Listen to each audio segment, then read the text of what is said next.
Depuis plusieurs semaines, nous enquêtons sur de supposées thérapies proposées aux gays et lesbiennes pour soi-disant devenir hétérosexuels. Au cours de nos recherches sur Internet, nous tombons sur le site d'une association chrétienne évangélique. Elle promet la restauration de notre identité relationnelle et sexuelle. Malgré les termes prudents, le groupe associe clairement homosexualité et situation dévalorisante. Pour retrouver une vie chrétienne épanouie, l'association propose un accompagnement avec des rencontres le soir, le week-end et même des stages d'une semaine. Cette aide permettrait aux participants de se repentir de leurs réactions malsaines et de leurs péchés. Nous décidons d'infiltrer ce groupe. Notre journaliste prend l'identité d'Anna, une jeune lesbienne très croyante. Ce jour-là, c'est son 3e rendez-vous avec les membres de l'association. Bonjour. Bonjour, ça va? Ça va bien? Ça va, merci. Oui. Merci beaucoup. Un homme et une femme la reçoivent. Et cette fois-ci, le message est beaucoup plus clair. Est-ce qu'on peut guérir de l'homosexualité? Oui, c'est ça, oui. Moi, c'est vrai que le mot guérison, c'est peut-être pas mon mot préféré. Non, on parle de guérison spirituelle. Oui. Ah, Notre oui. esprit a besoin de guérir. Notre esprit a besoin de guérir. Après, si tu veux, concernant l'homosexualité, concernant toute autre perversion, dépendance sexuelle, Addiction. etc., on parle de restaurer.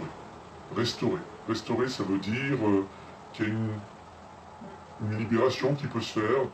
Jamais lors de cet échange, le couple ne parle de maladie physique. Très attention à ne pas parler de guérison parce que personne à te diront que l'homosexualité c'est une maladie. Mais après quelques minutes, le couple n'hésite pas à qualifier l'homosexualité de maladie mentale.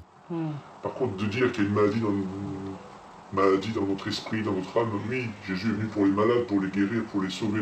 Après, c'est vrai que ça impacte plein de choses dans notre... Les 2 membres proposent à Anna de suivre un stage un peu particulier pour trouver une solution à ce qu'ils considèrent comme une maladie mentale. Tu vas avoir l'occasion d'entamer ça, cette réflexion en étant accompagné. Merci beaucoup, en tout cas. Et ça marche. À bientôt. À bientôt.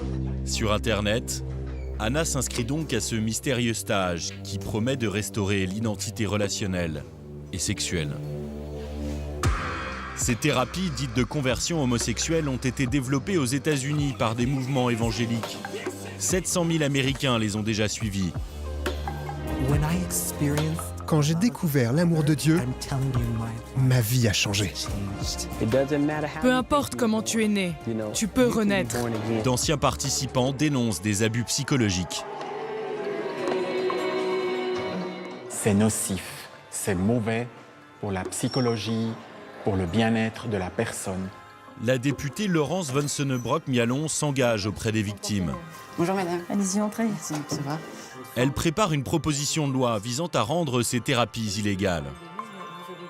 Il est important de légiférer en fait sur ces thérapies de conversion parce qu'il y a des victimes. Et là, ça va par exemple de l'isolement dans un premier temps, à la dépression, aux tentatives de suicide et malheureusement parfois à un acte irréversible.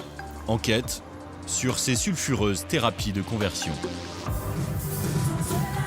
Tout commence en plein cœur de Paris. Chaque dimanche, dans ce théâtre parisien ont lieu des célébrations évangéliques. Nous avons entendu dire que derrière cette mise en scène moderne se cache un discours plus rétrograde. Nous évoquons notre homosexualité avec des participants qui nous dirigent vers une association qui organise des thérapies de conversion. J'en parle aux gens parce que moi-même j'ai vu les fruits dans ma vie. Donc tu vas avoir les fruits. Après plusieurs réunions comme celle que notre journaliste a eue avec le couple de l'association, le lieu du stage nous est communiqué. Il se déroule en Bourgogne. Anna est accueillie à la gare par l'un des responsables du programme. Anna, c'est moi. Bonjour. C'est pour récupérer tout le monde. Alors, bienvenue. Merci. Voilà, je suis garé là. Le stage se déroule dans un petit village.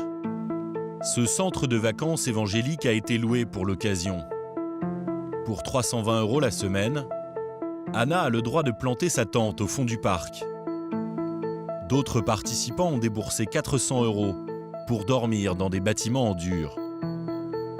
Sur place, une centaine de personnes sont déjà présentes. Dès que vous êtes nommé, vous mettez là-bas. On va faire ça très vite pour qu'on ne perde pas trop de temps. Anna fait la connaissance de ce jeune homme. Il est étudiant, il a 22 ans. C'est sa première participation. Les doutes, mes pensées, mes questions ne se manifestent pas par des attirances physiques. C'est vraiment juste mental, un tambourinage qui est permanent dans la tête. Tu es. Et donc et du coup, il y a des moments où ça peut très douloureux, mais du coup, pendant 2 ans, je faisais comme si ça n'existait pas. C'est sa mère, membre de l'association, qui l'a poussé à venir ici pour guérir de son homosexualité. Une homosexualité qu'il juge incompatible avec sa foi. J'essaie de rentrer dans ma relation avec Dieu, sauf que de temps en temps, ça m'est arrivé 2 fois dans la vie, où pendant une semaine, j'en ai vraiment une crise, ça met des crises de panique, stress, mais quasiment sans réussir à dormir, à errer, sans avoir d'appétit, à regarder partout. C'est assez difficile. Je suis dans une situation où je sais pertinemment que je préfère mourir que de vivre. Et donc... Que d'être... que de vivre l'homosexualité. Comme lui, de nombreux participants semblent en grande détresse psychologique. Or, les conséquences de ces thérapies qui dévalorisent l'homosexualité peuvent être très graves, surtout chez les personnes vulnérables. En Suisse, nous avons rencontré un ancien membre de l'association. Alors qu'il vivait très mal son homosexualité, Roland a été séduit par les promesses de l'organisation. Il y a suivi des cours pendant 4 ans et a dépensé 2 000 €. Moi, évidemment, je suis venu avec cette attente. Il existe un instrument, tu vas voir, ça va changer d'ici 1, 2, 3, 4 ans. Tu vas être hétérosexuel et tu vas avoir ta vie normale. Roland a aujourd'hui quitté l'organisation. Nous lui montrons le manuel de référence de l'association vendu à chacun de ses membres. Dans cet enseignement-là, l'homosexuel est souvent démontré en tant que pervers, ne peut pas avoir des relations durables, change de partenaire tout le temps, etc., etc. C'est toujours encore considéré, je pense, comme une maladie, quelque chose qu'on peut changer, transformer, guérir. Ce manuel a été écrit par Andrew Comeski, un pasteur évangélique américain.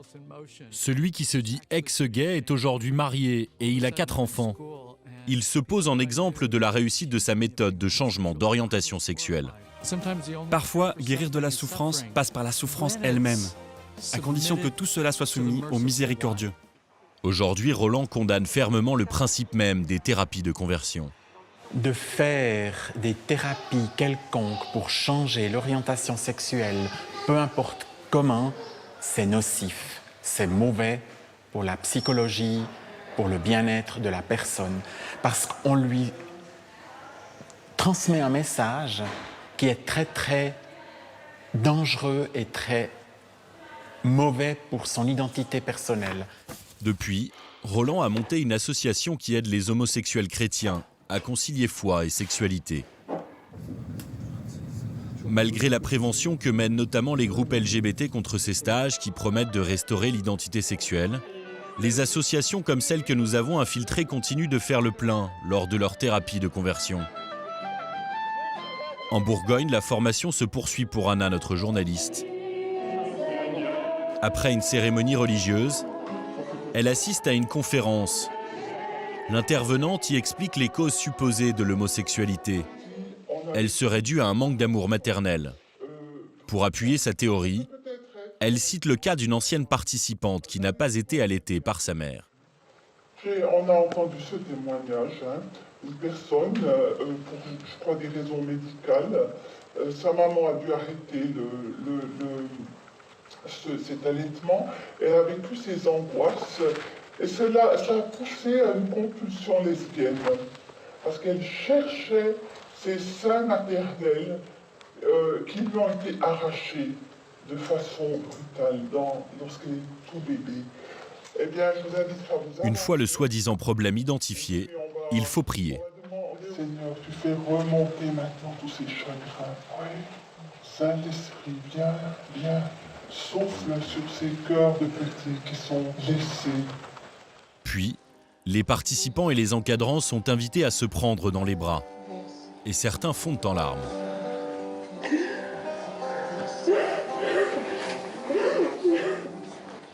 Le séminaire se poursuit par des pseudo-purifications. Seigneur, par ces tons, Seigneur, nous te demandons vraiment de purifier l'imagination, Seigneur, que aussi par rapport au fantasme, par rapport à tout ce que l'ennemi a volé, Seigneur, Ces purifications sont effectuées par des encadrantes, toutes d'anciennes participantes.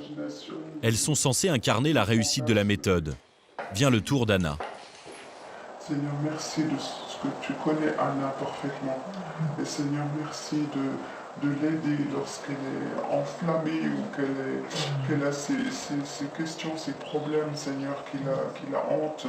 Seigneur, je te demande que vraiment tu poses ta rosée sur ses feux, que vraiment elle puisse se diriger vers toi. L'homosexualité d'Anna est comparée à une flamme qui la consume intérieurement. Pour calmer ses pulsions, elle reçoit un conseil pratique qui aurait fait ses preuves auprès d'une ancienne encadrante lesbienne.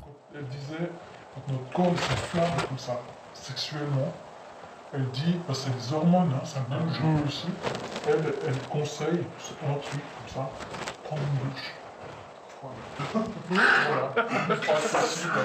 Prendre une douche pour se détendre et faire baisser la pression de cette eau. Ouais, est-ce que le corps est réveillé en fait? Elle disait que les hormones sexuelles sont les plus puissantes. C'est hyper puissant. Très puissant. Et c'est pour ça que je dis que c'est important de ne pas passer à l'acte. Le soir, l'encadrante qui dirigeait la séance de purification va une nouvelle fois mettre Anna en garde contre ses désirs. Je déconseille de faire des expériences parce que c'est après, le corps a une mémoire et là tu es dans une souffrance atroce parce que ton corps il sait, il mémorise ce que tu as fait. C'est une mémoire, et après quand tu es en manque, voilà, c'est juste pas possible. Le changement en tout cas est... Le changement est possible. Et on n'est pas né comme ça. Alors ça, tous les lobbies tapent dessus, quoi. Je veux dire, parce qu'on parle de guérison. Et moi je dirais, c'est une restauration. C'est un cheminement. Chaque été, depuis de nombreuses années, le stage rassemble environ 60 participants et 40 encadrants. Aussi étrange que cela puisse paraître, ces thérapies controversées ne sont pas illégales en France. Mais à l'Assemblée nationale, une députée s'engage pour que l'État prenne exemple sur Malte, l'Ontario au Canada ou encore la Californie qui les ont interdites. Laurence Vansenebrock-Mialon veut faire condamner ces pratiques. Je compte bien apporter une amélioration au code pénal qui permettra donc aux victimes, je le répète, des thérapies de conversion de pouvoir plus aisément en parler et aussi déposer plainte contre les gens qui les inciteraient ou qui les forceraient surtout à vouloir entamer ce qu'on appelle communément une thérapie de conversion. Voilà. Nous lui montrons des images de notre séjour en Bourgogne. Seigneur, merci. Merci parce que tu la connais et tu veux son bonheur, Seigneur. Tu veux pas son malheur. Tu veux son bonheur, Seigneur, tu ne veux pas son malheur. Enfin, ça laisse quand même sous-entendre que forcément, on est hyper malheureux quand on est homosexuel parce que finalement, on est exclu de leur communauté. Enfin, c'est très stigmatisant. Je trouve que c'est vraiment très, très dur. Installez-vous. Aujourd'hui, la députée reçoit Cyril. Lui-même a subi une thérapie de conversion dans son adolescence. Voilà. Donc c'est l'occasion aujourd'hui de se revoir. Il milite au sein de l'association David et Jonathan qui aide les homosexuels à conjuguer leur spiritualité chrétienne et leur orientation sexuelle. Et vous avez reçu beaucoup de témoignages justement de victimes? On a eu des personnes qui sont passées par ou des personnes qui sont passées par différentes formes d'ateliers ou de sessions qui se rapprochent de thérapie de conversion. Il y a une vraie difficulté à obtenir des témoignages de personnes, puisque c'est des personnes qui elles-mêmes sont souvent en difficulté, sont souvent aussi très proches de leur foi ou de leur église, et donc ont parfois du mal en fait à avoir de la distance, ou aussi en termes de visibilité, ne souhaitent pas de visibilité. Prévue pour le printemps 2020, la proposition de loi envisage de punir de 2 ans de prison et de 30 000 € d'amende les pratiques prétendant modifier l'orientation sexuelle ou l'identité de genre d'une personne. Nous avons sollicité l'organisation pour obtenir l'avis des responsables sur leur stage controversé. Nous n'avons obtenu aucune réponse. Quant à l'église évangélique par laquelle nous l'avons connue, ses responsables nous ont affirmé ne pas avoir connaissance de tels agissements au sein de son organisation.